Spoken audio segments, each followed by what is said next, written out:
Sumasahimpapawid mula sa Premier Ibanag City of the North. Para sa Diyos at sa Pilipinas nating mahal, ito ang DZYT 765 SMNI Radio Tuguegarao. Kapartner mo sa balita at serbisyo. Kayo'y nakikinig sa DZYT 765 SMNI Radio Tuguegarao. Kapartner mo sa balita at serbisyo. SMNI Radio News Blast.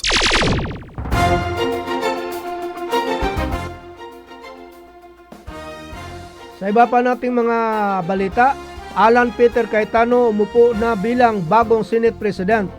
Formal nang naupo bilang bagong Senate President si Alan Peter Cayetano matapos napatalsik sa pwesto si Vicente Soto III sa botohan sa Senado.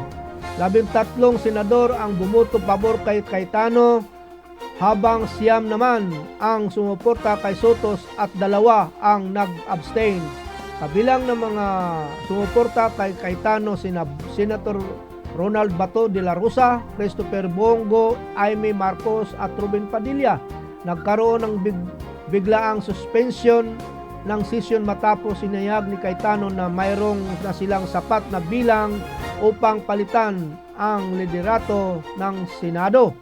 Nauna nang naiugnay ng umano'y tensyon sa liberato ng investigasyon ng Senado sa kontrobersyal na flood control projects ng gobyerno.